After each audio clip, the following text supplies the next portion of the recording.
Hey, y'all, thank you so much for being with us. This is ClearTech Loop. We're on the move and in the know. I'm Joe Peterson. I'm the CIO of Clarify 360 and the Chief Analyst at ClearTech Research. Y'all know me, but you may not know Mr. Todd Smith, who is the SVP and Director of Customer IAM and Threat Intelligence at Ameris Bank. Hi, Todd. Hey, good afternoon. Thanks for having me. Thank you for taking time to visit. If you're not following Todd, you probably should be, because he's a seasoned cybersecurity executive with more than 20 years of experience working at companies like SoFi, Barclays, Citi, and the FBI. He currently manages 7 direct reports and 20 indirect reports. So he's a little busy, a little bit. And he's got a global $2.7 million budget across the US and EMEA. So again, back to the little busy. If you're new to ClearTech Loop, the podcast is a hot tech approach, and we're focused on cybersecurity, cloud security, and AI security. And each week, I should say, we ask our guests 3 questions, and they're of the moment, right? So we all know AI security is changing as quick as we can think about it. This is just a take of the moment. So let me get going with that. Let me ask the first question.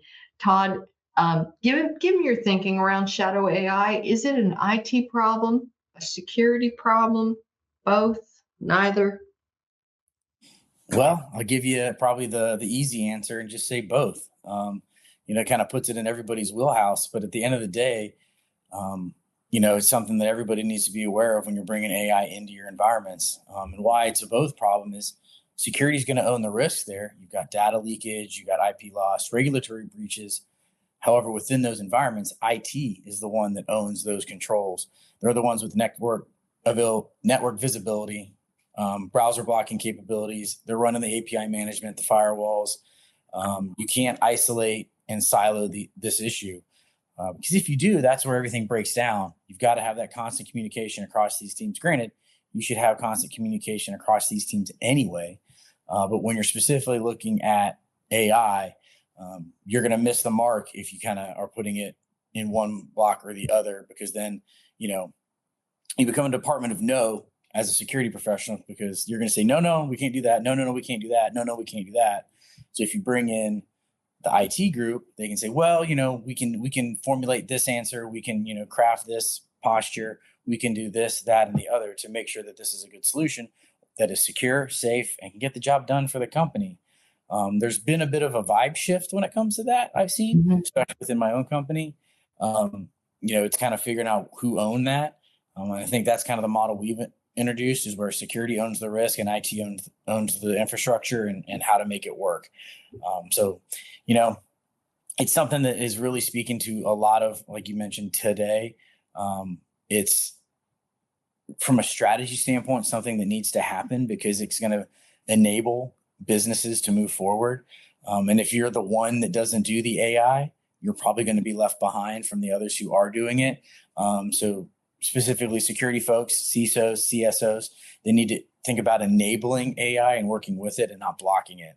Because you're not going to be able to block it forever. Eventually something's going to happen and it's going to come through, whether you want it to or not. You got adversaries using it. Your employees are going to start using it on their own, which is the worst example of any of them. You definitely don't want that going on, because you're losing sight of your own data at that point, because it's going into an unapproved AI, maybe outside of your environment. They're copy pasting, whatever it is, screenshots. It's just a risk. So you need to basically enable them to use it in a safe and secure environment. That way it can also push the benefit, which then moves business forward. And from every business I've ever worked for, mostly in the banking sector, that's what we want to see, is that move forward. If you try to fight against it, say you're going to lose employees, you're going to lose customers, you're going to lose business, and then you're going to be looking for a job. That's fair. And I mean, look, you have peers in the industry, and we all talk to each other. I'm interested to hear what you're hearing from your peers about addressing shadow AI in their environments. How are they dealing with it? That's an interesting take, because especially in financial services and banking, we all have such different environments. Yes, we're all kind of the same thing. We're all banking. industry, but our Right. environments are all so different. Our Mm. vendors are different. Our core banking systems are different. You're either using third party or proprietary. It's all over the place. So how do you do it? How's the best way to structure it? It first, as with anything in this world, is knowing what you got, know your environment, know how to do it, know where you're going to be, placing AI at the beginning. Because you can't manage what you can't manage. So Hmm. simply you gotta think of it as like a light switch. You're not gonna flip the light switch on full blast. You're gonna have a dimmer switch. Mm. Slowly see how it works, scaling it up as it goes, and making sure that you don't shine a light too bright and then everyone's kind of blinded. Um, that also goes to the enablement, because then you can kind of walk into the relationship, walk into the implementation, and know where it works, and kind of keep your eye on what's going on. Shadow AI at the end of the day isn't going to be necessarily malicious. There's a lot Hmm. of ended, like I said, kind of going back to, like, if you block Chat GPT, well, did you block Claude? Did you Right. block Gemini? Did you get Right. every single one of them? Hmm. you know and they pop up constantly. A lot of companies now are at least having some semblance of Copilot within them. But you got to remember which tab you're in, because there's a work tab and a web tab where you're putting the data into each. That's something you necessarily need to keep track of there too. But again, it kind of goes back to the implementing, working through everything, working with everybody, working with the technology, because at the end of the day, if you block it, they'll find a way. It's kind of like Dr. Malcolm says in Jurassic Park, nature finds a way, employees find a way. And what you're saying is so important, because I remember when email security was starting to be a thing, right? And forward thinking security folks said, you know what, we need employee training on this, right? We Mm-hmm. need, and so I see that there's an opportunity in the market for AI security training, right? I see that that's going to be an important, because people don't know. Sometimes they're not trying to do something wrong. They just don't realize they're doing something wrong. Just like Exactly. clicking on a bad email, right? We didn't know back in the day, that, and right. So I think that what you said was really important about it. It's just as much about, um, I don't see security anymore as the Department of No. I see it sometimes as the Department of Education. Yes, I think that's a phenomenal way to put it. Especially in banking, financial services, everything's highly regulated. So there's a lot of web-based training you have to do it annually. Um, so stagger that approach. Don't bombard people with 35 web-based trainings in the first 2 weeks of January. They're just going to click through it and nothing's going to be Right. successful. Unless you want to be really mean about it and track the page, how much time you're on each page. I've been a part of companies that did that. It might have been the US government. But there's some ways you got to do that, because you got to make sure that they get the training, because I didn't know is not an answer. Um, I think the Department of Education is a great way of putting it, because at the end of the day, you have to educate people about security. We have to educate our employees, our frontline staff, our bankers. And at the end of the day, we've really, really got to educate our customers, because any security procedure or policy that we put into place, the weakest part of that is going to be the human aspect of it. Obviously, as systems, we can secure those pretty well at the end of the day, but the human aspect is where it is. And well, yes, I've already said, I didn't know is not an excuse, but sometimes it's the actual truth. Not It everybody's is. going to know. Not everybody's going to, we Mhm. think about security all day, every day, Right. but not everybody in any company thinks about security all day, every day. You've got customer service reps that want to help the customer, because that's what they do, and they do it well, especially at my bank. Phenomenal customer service. They want to help the customer every day. That can be leveraged. You've got bankers who, they can help you whatever you need to do whenever you have financial hardships. They can help you through the toughest times of your life. They're not thinking about security, but they're No. thinking about customer service, and that's Right. their priority. And that has to be true for us to flourish. So we've got to be able to back them up as the security department and help them understand and help them be able to pass that message on. Yeah, that's a good way to, because in their kindness, they could get exploited. Yes. Right. I can see that. Yeah. Well, I've seen phishing tests, not to cut you off, Joe. I've seen phishing tests no. where they come back and say, well, that's too harsh of a phishing test. So that's fine, but the bad guys are going to be probably harsher. So it's okay. Yeah. And it's just a test. It's okay. Right. It's just a test to figure out where we are. Right. Yes, So that's an important point of it too, because if you don't test, you're not going to know. exactly. Um, I was super excited to talk to you, especially with the second question, because given your role, I think this is something that every security person that I'm talking to is grappling with. NHIs, Oh, yes. right? Holy cow. That's a nice way of putting it. I mean, right? Yeah. Um, It's one of those things that, yeah. it goes back to the beginning of just really computers at the end of the day.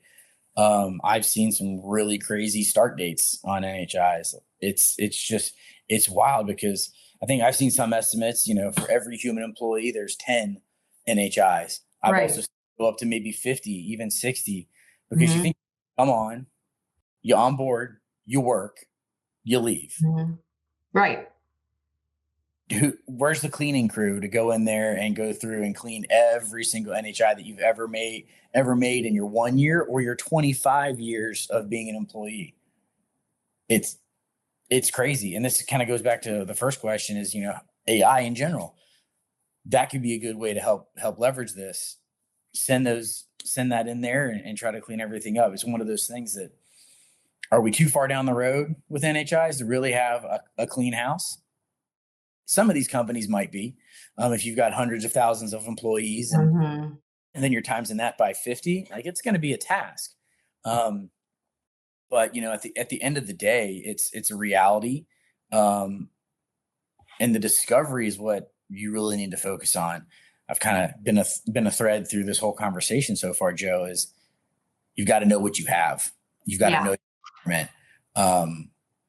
And at the end of the day, one of my biggest things, and I kind of cut my teeth in my beginning of my career as an intelligence professional. I don't know what I don't know. So all you can really do is the best you can with those NHIs. Identify as many as you can. Figure out a way that's good for your company and good for your risk tolerance. Go find them. Do some hunts. Go get them. They're out there. Um, and then how you want to triage those moving forward. You've got to stop the bleeding and then prevent the bleeding, because if you're catching everything on the back end that's Mm. old, okay, but now you're adding to it every day, every month when people leave, you're cleaning it up, but it's still getting messy. So you've got to really figure out how to thread the needle of clean up the historical, clean up the present. Yeah. Interesting. I mean, interesting problem and not easily solved. Last question that I have for you. When you hear the term AI defense, what comes to mind for you? Oh, there's so many ways you can look at this, however kind of perspective you want. It's such a Yeah. big question, which is great for a podcast. How do you look at it? Is AI your defense? Um, is AI coming at you? And so, like, how do you look at AI defense? Are you defending with, or are you defending the AI? Right. Day. Um, so for me specifically, when I look at AI defense, um, because probably at the stage we are, and what I've seen more recently is it's going to be the AI within. Mm. So I've always kind of used the term, we don't want it to Skynet, to date myself as a Terminator fan. We don't want to inject AI into one area and the guardrails are a little lax, the security protocols on it are lax, and it's spreading. Yeah. So we don't want it to Skynet. So that's really AI defense. That's how I think of it first. Again, it goes back to, you got to know what you have. You got to keep your own house in order first. Because if I've got AI inside, what is that leveraging? What is it looking at? How is it exfiltrating anything? So you Right. know what's going on in your house. So really, you're kind of defending against your own AI to start. That's where you need to build your foundation. Leverage it inside, know what's going on, how it's working, what it's doing, where it's looking. One of the things too for that, NHIs. What is it doing with NHIs? Are they communicating what's going on there? how are people accessing and leveraging the AI? Are they allowed to access what they're allowed to access through AI, or can they sneak over into another area and pull data? So really, it's defending the AI within, and then after that, you got to defend the AI from without, which that is what we're talking about, the security part, the shield, if you will, and because AI threats coming at you are coming daily. Yeah, that's true. So many good things. I hope you'll come back and visit with us again because Anytime. this is an evolving conversation. Obviously, we're all just sort of learning how to deal with stuff. And the playbook for traditional security is a little bit different than this, right? Yes, Just it is. is. Whole new play. So, yeah, 100%. So, thank you so much for your time and looking forward to chatting with you again. Thank you, Joe. Appreciate having me.